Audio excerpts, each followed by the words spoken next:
తండ్రి అయిన దేవునికి మహిమ కలుగునుగాక. ప్రభువైన యేసుక్రీస్తు నామములో చేరువచ్చిన మీ అందరికీ నా హృదయపూర్వక వందనాలు తెలియజేస్తున్నాను.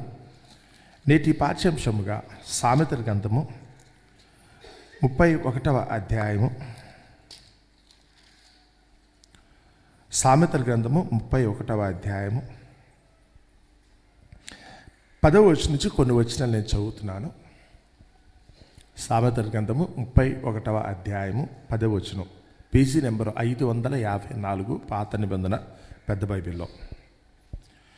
గుణవతి అయిన భార్య దొరుకుట అరుదు, అట్టిది ముత్యము కంటే అమూల్యమైనది. ఆమె పెన్మిటి ఆమె యందు నమ్మిక ఉంచును, అతని లాభప్రాప్తికి వెలితి కలుగుదు. ఆమె తాను బ్రతుకు దినములన్నీ అతనికి మేలు చేయును, కానీ కీడేమియు చేయదు. దేవుడు తన పరిశుద్ధ వాక్యమును మన వినికిడిలో దీవించి ఆశీర్వదించునుగాక. ఆమెన్. చదవబడిన ఈ మాట మరి రాజైన సమూయేలు లేదా అతని తర్వాత వచ్చిన కొంతమంది పరివారం, అంటే లెమూయేలు అనే ఒక వ్యక్తి యొక్క తల్లి ఈ పాటలు రాసిందట. రాజైన లెమూయేలు అతని తల్లి అన్నారు. సో రాయబడిన మాటల దగ్గరికి వస్తే ఇక్కడ చెప్పబడుతున్నప్పుడు ఒక గుణవతి అయిన భార్య. ఇక్కడ కూర్చున్న వాళ్ళు మీరందరూ కూడా ఒక స్త్రీలు ఉండుంటే కనుక అందరూ చూసుకోండి. ఇందులో గుణవతిగా ఉన్నవారు ఎవరు? ఎవరిని గుణవతి అంటారు? ఏ భర్త అయినా కానీ నా భార్య గుణవతి అని చెప్పాలనుకుంటే ఆమెకు ఉండవలసిన లక్షణాలు ఏంటి? లోకంలో చాలామంది అయితే కనుక పతివ్రతలుగా కొనియాడేవాళ్ళు ఉన్నారు. గొప్పగా చెప్పేటప్పుడు కథల రూపంలో అయితే కనుక చాలా చాలా చక్కగా అయితే కనుక మాట్లాడేవాళ్ళు ఉన్నారు. సరే, పతివ్రత లేదన్న సంగతి పక్కన పెడితే ముందు గుణవతి కాదన్న సంగతి ముందు ఆలోచిద్దాం. ఎందుకంటే దేవుడు చెప్పేటప్పుడు స్త్రీకి అయితే కనుక బైబిల్ గ్రంథంలో చాలా విలువైన పార్ట్ ఇచ్చాడండి. ఆమె ప్రపంచంలో సగభాగం మాత్రమే కాదు, బాధ్యత పరంగా ఆలోచించినప్పుడు అంతకంటే ఎక్కువ భాగం ఆవిడది. ఈరోజు ఒకరు కనుక ప్రపంచంలో మానవులందరినీ ఉత్పత్తి చేయాలనుకుంటే కనుక కన్నీంది మాత్రం స్త్రీలే కదా. జన్మనివ్వగలిగింది వాళ్ళే అవుతారు. పురుషుని ప్రమేయం లేకుండా జరగదు, కాదనట్లేదు. కానీ ఆ కష్టపడి నవమాసాలు మోసి ఒక బిడ్డని కనాలనుకుంటే కనుక అది స్త్రీ వలన మాత్రమే సాధ్యం. అందుకని ఆ స్త్రీని గురించి వచ్చినప్పుడు బైబిల్ ఏం చెప్తుంది? లోకంలో ఉన్న మీరైతే కనుక మిగతా ఎవరెవరైనా చెప్పిన మాటలు కథలో కహానీలను బట్టి అదే నిజం అనుకుని చెప్పేవాళ్ళు చాలామంది ఉన్నారు. కానీ దేవుని పక్షంగా ఆలోచించినప్పుడైతే మాత్రం ఆడ పలికేటప్పుడు ఆయన అంటున్నమాట గుణవతి అయిన భార్య. ఆ గుణవతి అయిన భార్య జ్ఞానవంతురాల గురించి కూడా మీరు చదువుకున్నారు. ఎందుకంటే సుగుణవతి కనుక సుబుద్ధి కలిగిన స్త్రీని గురించి కూడా మీరు చదువుకున్నారు. ఇగో ఈరోజైతే కనుక గుణవతి అంటే ఎవరు? ఏ భర్తనే కానీ నాకు ఒక గుణవతి అయిన భార్య దొరికిందని సంతోషపడాలనుకుంటే ఆమె యొక్క ప్రవర్తన ఎలా ఉండాలి, ఆమె గుణగణాలు ఎలా ఉండాలన్న సంగతిని గురించి ఆ రాజు తల్లి, అంటే బహుశా రాజుకు నేర్పిస్తోంది అనుకుంటా. అతను రాజుగా ఉన్నాడు కనుక చిన్న ప్రాయంలో రాజు అయి ఉంటాడు. అతనికి అతని తల్లి నేర్పిస్తుంది, నాన్న నువ్వు కట్టుకుపోయే భార్య ఎలా ఉండాలో తెలుసా? నువ్వు కట్టుకోబోయే భార్య ఎలా ఉండాలి? మీ పిల్లలకు కూడా అలాగే చెప్పండి. మీరు నేర్చుకోండి. మొదట మీరు గుణవతులుగా ఉండండి. తర్వాత మీరు కనుక్కున్న మీ పిల్లలకు కూడా అయితే కనుక భార్య వచ్చేటప్పుడు లేదా వచ్చిన భార్యను కూడా గుణవతిగా మార్చడానికి ఏ లక్షణాలు ఉంటే కనుక వారిని గుణవతి అంటారు. దేవుని దృష్టిలో అయితే కనుక వారు విలువైన వారుగా ఉంటారు. మీరు చూడండి. సో ఇప్పుడు మాట్లాడేటప్పుడైతే అన్నాడు చూడండి, గుణవతి అయిన భార్య దొరుకుటే అరుదు. ఈరోజైతే కనుక చాలామందికి ఉన్నారు కదా, ధనవంతులు ఉన్నారు. అక్కడైతే కనుక భార్యలు వచ్చేటప్పుడైతే కనుక చదువుకున్న జ్ఞానవంతురాలు వస్తుంది, లేకపోతే కనుక ధనవంతురాలు వస్తుంది, లేకపోతే కనుక మంచి అందగత్తె వస్తుంది. లోపల అయితే కనుక కొన్ని సందర్భాల్లో గర్భవతి కూడా భార్యకు వచ్చేవాళ్ళు కూడా ఉన్నారు. పెళ్లికి ముందే ఒకరు కనుక గర్భవతి కూడా భార్యకు వచ్చేవాళ్ళు ఉన్నారు. సరే, అవన్నీ కాదు. కానీ ఇక్కడ గుణవతి దొరుకుతుందా లేదా అనే సంగతి మాత్రం చూడండి. అలాంటిది అరుదు. ఎందుకంటే ఇక్కడ కూర్చున్న మీ దగ్గరికి వస్తే కనుక మీలో గుణవతులు ఎవరు అంటే అరుదుగా ఉంటారని చెప్పే పరిస్థితి వచ్చింది. అంటే మన వరకు చెప్పుడు కూడా మనలో కూడా గుణవతి అనిపించుకోవడానికి మీ దగ్గర కూడా తగిన అర్హత లేదేమో అనే సంగతి కూడా దేవుడు చెప్తున్నాడు. ఒకళ్ళు గుణవతిగా మీరు ఉండాలనుకుంటే, ఒక స్త్రీగా మీ ధర్మం అనుకున్నప్పుడు ఆ గుణవతిగా ఉండాలనుకుంటే మీరేం చేయాలట? ఎందుకంటే చాలా విలువైనదిగా దేవుడు ఇచ్చాడు. అట్టిది ముత్యము కంటే విలువైనది. ఎక్కడో దొరుకుతుంది. అన్ని చోట్ల విలువగా ఇసుక దొరికినట్టు, రాళ్ళు దొరికినట్టు ముత్యాలు దొరకవండి. ఆ ముత్యపు చిప్పల్లో ఉంటాయి. అవేనగానైతే సముద్ర పడుగు భాగానికి వెళ్ళి తీసుకురావాలి. అదైతే కొన్ని చోట్ల మాత్రం అది సాధ్యం, అన్ని చోట్ల కూడా కుదరదు. అలాగే ముత్యం అనుకున్నప్పుడైతే కనుక అంత విలువైనది, ఎంత అరుదైనదిగా కనపడుతుందో అలాగే గుణవతుల దగ్గరికి వచ్చేటప్పుడు కూడా వారు కూడా అంత విలువైన వారుగా ఉంటారు. ఏది నా భార్య గుణవతి అని కనుక ఒక భర్త అనుకోవాలనుకుంటే, లేదా నేను కూడా గుణవతి నేను కనుక ఎవరైనా ఒకరికి కూర్చున్న మీరు కూడా అనుకోవాలనుకుంటే ఎలాంటి లక్షణాలు ఉండాలో చెప్తున్నారు చూడండి. ఆమె పెనిమిటి ఆమె యందు నమ్మిక ఉంచాలి. The most word. మీరు గుణవతి అనడానికి జస్ట్ లిట్మస్ టెస్ట్ ఏంట్రా అంటే మీ భర్త మిమ్మల్ని నమ్ముతాడు. మీరు ఏది చెప్పినా నమ్ముతాడు. మీరు ఏది చేసినా నమ్ముతాడు. మీరు కోరిన ప్రతిదాన్ని కూడా తన శక్తి వంచన లేకుండా ఇవ్వటానికి ప్రయత్నం చేస్తాడు. మీరు ఎక్కడికి తీసుకెళ్ళినా వస్తాడు. మీరు ఎక్కడికి పంపినా వెళతాడు. నమ్ముతాడు. నీ భర్త నిన్ను నమ్ముతాడు. ఒకటే మాట, అంటే నువ్వు చేసే దాంట్లో పరమార్థం ఉంది. నువ్వు చేసే పనిని బట్టయితే కనుక తన జీవితానికి మేలను కూడా నీ భర్త నమ్ముతాడు. తన జీవితానికి మేలను కూడా నువ్వు చేసే ఏ పనిని కానీ అది నా మేలు కొరకే చేస్తుంది ఆ భార్య. అది వండి పెట్టే దాని గురించి ఆలోచించినా, నాకైతే కనుక కట్టుకోవడానికి ఇచ్చే వస్త్రాన్ని బట్టి ఆలోచించినా, ఇంట్లో ఏదైనా చక్క పెడుతుంది అనుకుంటే కనుక ప్రతిదీ నా మేలు కొరకు చేస్తుంది తప్ప తను చేసే పని వల్ల నాకు నష్టం కలగదు అని ఆ భర్త అనుకుంటాడు. మీరు గుణవతులైతే కనుక మీ భర్త దగ్గర మొట్టమొదట నమ్మకం సంపాదించేటట్టు ఉండాలి. మీ భర్త మిమ్మల్ని నమ్మేటట్టుగా ఉండాలి. బాగా అర్థమవుతుంది, చూసుకోండి ఒకసారి. నేను గుణవతి నేను కనుక ఏ భార్యని కనుక అనుకోవాలనుకుంటే నా భర్త నన్ను పరిపూర్ణంగా నమ్ముతాడు. ఏదో మొహమాటం కోసమో నా గొణుగుడు సరుగుడు భరించలేకో నా గయ్యాలి దానాన్ని బట్టో భర్త ఒప్పుకోవటం కాదండి. ఆ భర్త హృదయపూర్వకంగా మనస్ఫూర్తిగా నీ మీదైతే కనుక కంప్లీట్గా ఆధారపడతాడు. నువ్వు ఏది చేసినా నా మేలు కొరకు చేస్తున్నావు. నా ఇంటి పెత్తనం నీదే. నాకున్న రహస్యాలంటే ఏమి ఉండవు. సమస్తము నీకు విప్పి చెప్తాను. నువ్వు ఏది చేసినప్పుడు కూడా నేను పరిపూర్ణంగా సమర్థిస్తాను అనేటట్టుగా ఉంటాడు భర్త. ఏ ఇంట్లో అయితే కనుక ఇట్టి సంబంధం ఉంటుందో, భార్య మీద ఇట్టి నమ్మకంతో ఏ భర్త అయితే బ్రతుకుతాడో ఆ భార్య గుణవతి. దేవుని వాక్య ప్రకారం యేసు ప్రభు చెప్పిన మాట అని మనం అనుకునేటట్టయితే, ఒక వ్యక్తిని అయితే కనుక ఒక స్త్రీని గుణవతిగా కనుక వర్ణించాలనుకుంటే మొట్టమొదట తను కట్టుకున్న భర్త ఆమె మీద పరిపూర్ణమైన నమ్మకం కలిగి ఉండాలి. నా భార్య మొదట నమ్మేది ఎవరు అంటే కనుక భర్త. నా భార్య ఏది చేసినా తాను తప్పు చేయదు. చేసినా నా మేలు కొరకు చేస్తుంది. తప్ప ఒప్పని నేను నిర్ణయించను, కానీ ఆమె చేసే ప్రతిదీ కూడా నా మేలు కొరకు చేస్తుంది. తను ఏది చేసినా నా మేలు కొరకే జరుగుతుందని ఎవరైతే కనుక ఏ భర్త అయితే అనుకుంటాడో ఆ భర్తను కట్టుకున్న భార్య అయితే మాత్రం గుణవతి కింద లెక్క. ఇక రెండవది వస్తే కనుక అతని లాభప్రాప్తికి వెలుగుతి కలదు. అంటే ఆమె చేసే పని, ఆ భర్త యొక్క లాభం, అతను చేసే వృత్తి వ్యాపారం దగ్గరికి వచ్చేటప్పుడు కూడా అతనైతే కనుక ఉన్నత శిఖరాలు చేరుకోవడానికి, అభివృద్ధి పొందటానికి, అతని లాభం పొందటానికి అతని భార్య అయితే కనుక ఇతోధికంగా సహాయం చేయాలి. తన వంతు పాత్ర పోషించాలి. నా భర్త కష్టపడి వస్తాడు, నేను ఇంట్లో కూర్చుని టీవీ చూస్తూ కూర్చుండిపోతాను, నేను తినటం వరకు చేస్తాను తప్ప నేనైతే కనుక లోపల ఇంటి పరుకున్న వరకు చేస్తాను, కానీ నా భర్త ఎలా పోతే నాకెందుకు అనుకునే ఈ నిర్లక్ష్యపు ధోరణి ఉండదు. ఈరోజు ఎలా ఉన్నారు ఇక్కడ కూర్చున్న మీకు కూడా తెలుసు. మీ భర్త ఏ కష్టపడి ఇంటికి వస్తున్నాడో తెలుసా? ఎవరెవరి వల్ల నిందలు అవమానాలు భరించి ఇంటికి వస్తున్నాడో తెలుసా? ఒంటి మీద ఏ గాయాలు ఉన్నాయో తెలుసా? మానసికంగా ఎలాంటి కృంగుబాట్లో ఉన్నాడో చాలామంది భార్యలకి ఈరోజు తెలియదండి. ఎంతసేపు తమకు అవసరమైంది తాము జుడుకోవటం కోసం ప్రయత్నిస్తారు, కానీ నువ్వు ఎలా ఉన్నావని ఏ భర్తను కూడా చాలామంది అడగరు. నీ మనస్సు ఎలా ఉందని కానీ నీ ఒంట్లో ఎలా ఉందని కూడా అడగరు. ఎక్కడ పోతాడులే, ఉంటాడులే. చాలామంది ఇంట్లో కూర్చుని అయితే కనుక భర్తను గురించి నిర్లక్ష్యంగా మాట్లాడే వాళ్ళు చాలామంది ఉంటారు. కారణం ఒకటే, గుణవతులు కాకపోతే కనుక ఇదే ఆ గుణమనే మాటనే. ఈరోజు ఎవరైనా పెళ్లి చేసుకునేటప్పుడు కూడా గుణవతులు వెతుక్కుంటే బాగుండాలి, గుణవతులు వెతుక్కుంటే బాగుండు. కానీ ఈరోజు అయితే కనుక పెళ్లి చేసుకున్నప్పుడు కూడా గుణవతులు చూడట్లేదు. అందగత్తెల కోసం ప్రయత్నించే వాళ్ళు ఉన్నారు, కట్నం బాగా ఇచ్చేవాళ్ళ కోసం ప్రయత్నించే వాళ్ళు ఉన్నారు. మంచి కుటుంబమే కరెక్టే, ఈమె గుణవత కాదని చూడొద్దా? ఈమె గుణవత కాదన్న సంగతి ఎవరు పట్టించుకోకపోతే తర్వాత ఏడ్చి ప్రయోజనం ఏంటి అంటాడు దేవుడు.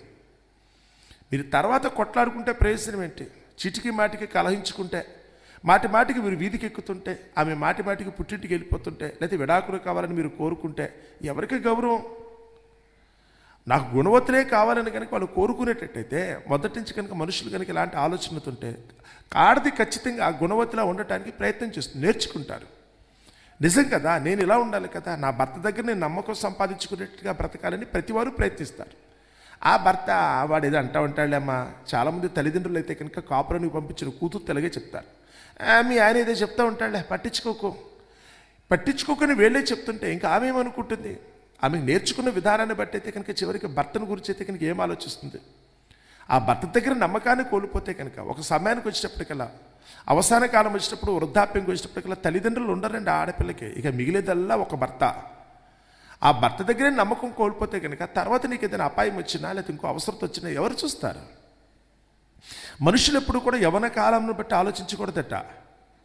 యవ్వన కాలంలో ఈ రోజు ఉంది కనుక ఏదైనా చేసేసుకుంటారని ఏ స్త్రీ ఆలోచించకూడదు. నాకున్న అందం, నాకున్న పరువు, నేను తీసుకొచ్చిన డబ్బులు, నా తెలివితేటలో మీరు అనుకుంటున్నారేమో. ఇవన్నీ కూడా ఒక సమయానికి ఏవి కూడా కొరగాకుండా పోతాయి, ఉండవు కూడాను. మీ అందం ఎక్కువ కాలం నిలవదు, మీ ఒంట్లో ఉన్న బలము ఆరోగ్యం ఎక్కువ కాలం నిలవదు. మీరు సంపాదించుకున్న సొత్తు లేదా ఇంకోటి అనుకున్నా ఈరోజు మీ మాట చెప్తే కనుక, మీరు కరుసైగ చేస్తే కనుక చాలామంది మీ చుట్టూ తిరగొచ్చు కాక ఓ సమయానికి వచ్చినప్పుడు మీరు ఏమీ చేయలేరు. మీ మాట ఎవరు వినేవాళ్ళు కూడా ఉండరు. ఆ టైంలో మిగిలేదు ఎవరు? భర్తే కదా. ఆ భర్తకైతే కనుక ఒక భార్య కదా. పురుషులు అనుకున్న స్త్రీలు అనుకున్న వయసు వరుస ఇలాగే ఆలోచించాలి కదా. కానీ నీ కట్టుకున్న వాళ్ళ దగ్గర మీకు నమ్మకం లేకపోతే ఇంకే మీరేం చేస్తారు? నేను గుణవతినా కాదా అనటానికి ఎవరికొరు ఆలోచించింది. నా భర్త నన్ను పరిపూర్ణంగా నమ్ముతున్నాడా? నేను చేసే పని అయితే కనుక తన మేలు కొరకే చేస్తానని తను అనుకుంటున్నాడా? నేను చేసే పని తన మేలు కొరకు చేస్తానని తను అనుకునే పరిస్థితుందా అని కిందకు వచ్చినప్పుడు అన్నాడు చూడండి, అతని లాభప్రాప్తికి వెలితి కలుగదు, ఆమె తాను బ్రతుకు దినములన్నయు అతనికి మేలు చేయును కానీ కీడేమీ చేయదు. భర్తను గురించి ఎప్పుడు కూడా ఇలాగే జరగాలి. చాలామంది అనుకుంటున్నారు మా భర్తకండి జరగాలండి, అలా జరిగితేనే బాగుంటుంది అంటున్నారు కొంతమంది డైరెక్ట్గా. భర్తకి కీడు కలిగితే నువ్వు చక్కలు కొట్టుకుంటావా? అతనికి అనారోగ్యం వచ్చినప్పుడు, ఆపదలో పడినప్పుడు, ప్రమాదం వచ్చినప్పుడు నువ్వు ఆనందపడుతున్నావు అనుకుంటే ఇక గుణవతి ఎట్లా అవుతుందండి? ఈరోజు అయితే ఇక్కడ భర్త మంచుడు కాదు, మూర్ఖుడే, దుష్టుడు, దుర్మార్గుడు కూడా. అయితే ఏంటి? తనకి కీడు కలగను కోరుకునేది గుణవతి కాదండి. అతను ఎంత దుర్మార్గుడు అనుకున్నా కానీ సంథింగ్ ఏదో ఒక రోజు బ్రేక్ చేయాలి కదా. నాకున్న ప్రవర్తన బట్టి నా భర్త నేను మార్చుకోవాలి కదా. ఓ స్త్రీ, నీ భర్తను నీవు రక్షించదవో లేదో నీకేమీ తెలియను. అవిశ్వాసి అయిన భర్త విశ్వాసి అయిన భార్యని బట్టి ఏం చేయబడతాడట? అతను రక్షించబడతాడని వాక్యం చెప్తుంది. నువ్వు చేసే నీ పనులను బట్టే ఒకళ్ళు ఎంత కఠినుడు అనుకున్నా, దుర్మార్గుడు అనుకున్నా, ఓ త్రాగుబోతో ఒక జూతగాడని నువ్వు ఎవరిని గురించి అంటున్నావో, నీవు కనుక ప్రవర్తన కరెక్ట్గా ఉంటే, నువ్వు గుణవతిగా కనుక ఉన్నట్టయితే, నువ్వు దేవుని దృష్టిలో కనుక నిజంగానే విశ్వాసరాలుగా కనుక ఉన్నట్టయితే తప్పకుండా నీ భర్తను మార్చుకోవడానికి అవకాశం ఉంటుంది. పురుషులు అనుకునే వాళ్ళు కూడా మీ భార్యను మీరు మార్చుకోగలరు, ముందు మీరు సరి చేసుకుంటే. మీరు ఉండవలసిన విధంగా ఉన్నట్టయితే, దేవుని చిత్తాన్ని మీరు అనుసరించినట్లయితే తప్పకుండా మీ వాళ్ళు కూడా మారుతారు. మీరు గుణవంతులు అయితే కనుక తప్పకుండా మిమ్మల్ని కట్టుకున్న వాళ్ళని మార్చుకునే శక్తి ఉంటుంది. మీరు గుణవంతులుగా ఉన్నట్టయితే కనుక మీరు కనుక్కున్న మీ పిల్లల్ని మీరైతే కనుక ఒక మంచి క్రమంలో పద్ధతిగా పెంచడానికి వాళ్ళకి అవకాశం దక్కుతుంది. మీరు గుణవంతులుగా ఉన్నట్టయితే కనుక మీ కుటుంబమే కాదు, మీ చుట్టూ ఉన్న సమాజము కూడా మిమ్మల్ని బట్టయితే కనుక ఆనందపడే పరిస్థితి వస్తుంది కదా. కీడు ఆలోచించే మనస్తత్వం రాకూడదటండి. గుణవతి అనుకున్నప్పుడు ఒకటే మాట, ఎవరికి ఏ కీడు తలపెట్టకూడదు. మరి ముఖ్యంగా కట్టుకున్న వారికి కీడు కలగాలని కోరుకోకూడదు.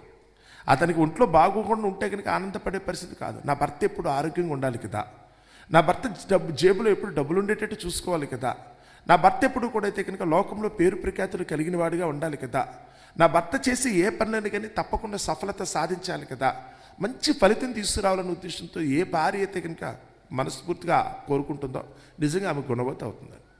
కానీ ఈరోజు లోకంలో చాలామంది మనుషులకి ఇది అర్థం కాదు. ఎందుకంటే కనుక యేసు చెప్పిన మాట ఈ ప్రపంచానికి తెలియదు. ఎంతసేపు కూడా ఏదో పాత చింతకాయ పచ్చడిలాగా పూర్వకాలం నుంచి అయితే కనుక ఏదైతే ఉందో ఇగో ఇదే మేము అనుసరించే మార్గం అనుకుని ఎవరైతే అనుకున్నారో తద్వారా ఏ కాపురం ఈరోజు సరిగా లేదు. ఏ ఒక్కరి దగ్గరికి వచ్చినప్పుడు ఒకరు కనీసం కట్టుకున్న భార్య భర్తలే ఒకరి గురించి ఒకరు ఆలోచించలేకపోతున్నారు. ఒకరికి క్షేమాన్ని మరొకరు ఆలోచించకపోతే ఇదేమీ కాపురం అండి? మిమ్మల్ని కట్టుకున్న వాళ్ళకి క్షేమమే మీకైతే కానీ నచ్చట్లేదు అనుకుంటే ఇది ఎక్కడ గొడవ? కరెక్ట్ కాదు కదా, ఇందులో తప్పు ఉంది కదా. మీరు ఇలా ఆలోచిస్తే కనుక మీ కట్టుకున్న భార్య భర్తలే ఇలా ఉన్నారనుకుంటే మీ పిల్లలు అపవిత్రులని చెప్తారా, పవిత్రులని చెప్తాడు దేవుడు? మీరిద్దరు కలిసి పవిత్రమైన మనసుతో ఒకరి ఎడల ఒకరు అనురాగంతో ఉన్నట్టయితే మీరు చేసే కాపురాన్ని బట్టి మీకు పుట్టే పిల్లలు పవిత్రులుగా ఉంటారు. ఎడమొహం పెడమొహంగా ఉంటూ ఏదో యాంత్రికంగా మెకానికల్ లైఫ్ అనుకుంటే, ఏదైతే బిజినెస్ మైండెడ్గా కమర్షియల్గా మీరు బ్రతుకున్న పరిస్థితి వస్తే మీకు పుట్టే పిల్లలు కూడా చివరికి అలాగే తయారవుతారు. మీలోనే సరైన క్రమం లేనప్పుడు మీ పిల్లలు కూడా మీ పెంపకాన్ని బట్టి అయితే కనుక అలాగే ఉంటారు.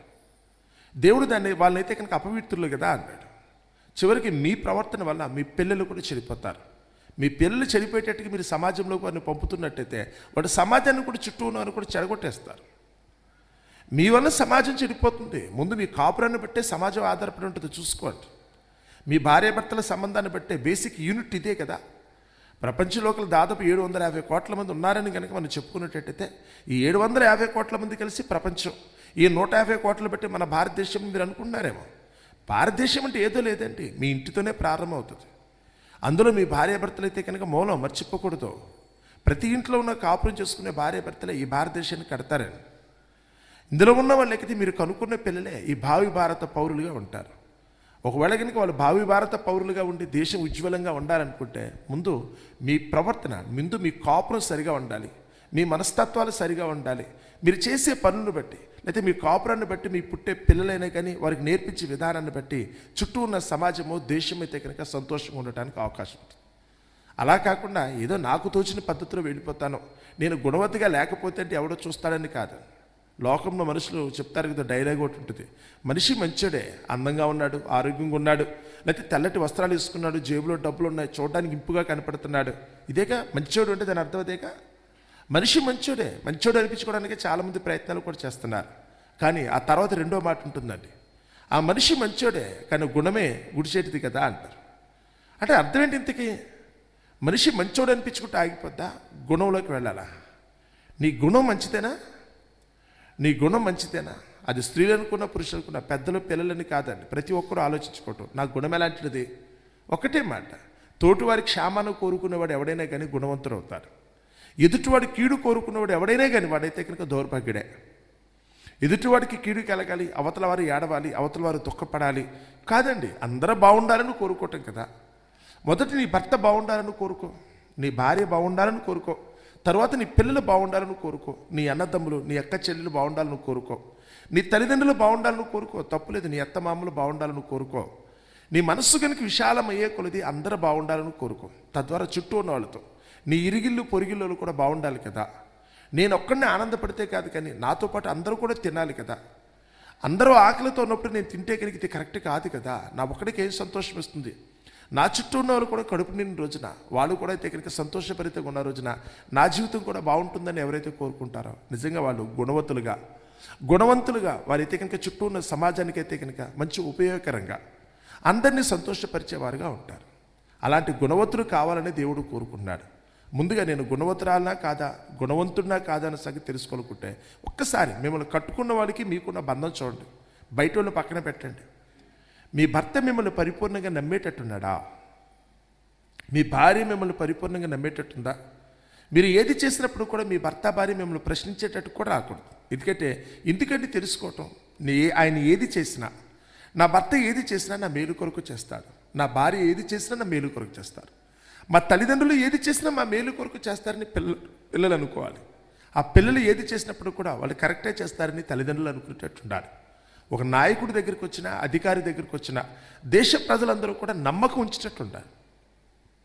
మమ్మల్ని పాలించే వాళ్ళు కూడా అయితే కనుక ఏది చేసినా మా మేలు కొరకు చేస్తారన్న ఉద్దేశంతో పరిపూర్ణమైన నమ్మకాన్ని అయితే కనుక వారి మీద ఉంచేటట్టు ఉండాలి. ఎవరైతే కనుక ఆ నమ్మకాన్ని పొందుకుంటారో వాళ్ళు గనులని, ఆ నమ్మకాన్ని ఎవరైతే సంపాదించుకుంటారో వారు గుణవంతులని అర్థం. అలాంటి గుణవంతులు ప్రస్తుత దేశంలో ఎలా ఉన్నారనుకున్నప్పుడు ఇక్కడ చెప్తాడు, అరుదుగా ఉన్నారు కదా. అరుదుగా ఉన్నారని ఉద్దేశంతో వెళ్ళిపోవటం కాదండి, ఎవరో గుణవంతులు ఒకడు ఉంటాడని కాదు. నేనెందుకు కాకూడదు? మనసు మార్చుకోవటం అంటే అదే. యేసుప్రభు ఈ లోకానికి వచ్చి చెప్పిన మాట, అందరూ మారు మనసు పొందండి. ఇప్పటికైనా కానీ మీరు గుణవంతులుగా మారండి. మిమ్మల్ని కట్టుకున్న వాళ్ళకి మీరు నమ్మకస్తులుగా ఉండండి. మీరు కనుక్కున్న మీ పిల్లలకైతే కనుక ధైర్యం ఇచ్చేటట్టుగా ఉండండి. మీ తల్లిదండ్రులను సన్మానించేటట్టుగా ఉండండి. ఆ నమ్మకాన్ని వాళ్ళు కోల్పోకుండా పోయేటట్టు చూసుకోండి. మీ చుట్టూ ఉన్న సమాజము కూడా మిమ్మల్ని చూసి హర్షించేటట్టుగా, మీరు ఏదన్నా చేస్తే కనుక అందులో ఉన్న పరమార్థం తప్పకుండా మేలైనదే అనే సంగతిని గుర్తెరిగి మిమ్మల్ని వాళ్ళు బలంగా నమ్మేటట్టుగా ఉండేటట్టుగా చేసుకోమనే ఈ మాటలోని భావం అండి. కాబట్టి ఇచ్చిన ఈ జీవితం ఊరికే వ్యర్థంగా చేసుకోకుండా ఏదో ఒక పశువు లేగనో, మృగం లేగనో, ఒక పురుగు లేగనో, పక్షి లేగనో ప్రతికి మనం వెళ్ళిపోవటం కాదు. కానీ మన జీవితానికి ఒక సార్థకత చేకూర్చడానికి లోకంలో ఉన్నంతసేపు మన చుట్టూ ఉన్న వారందరి చేత మంచి సాక్ష్యం పొంది రేపటిదైనా నా దేవుడిచ్చే ఆ పరలోకంలో మీరందరూ కూడా చేరుకోవాలని మిమ్మల్ని అందరినీ మనసారా కోరుకుంటూ ఈ మాటలు ముగిస్తున్నాను. అట్టి కృప దేవుడు మనందరికీ దయచేయునుగాక. ఆమేన్.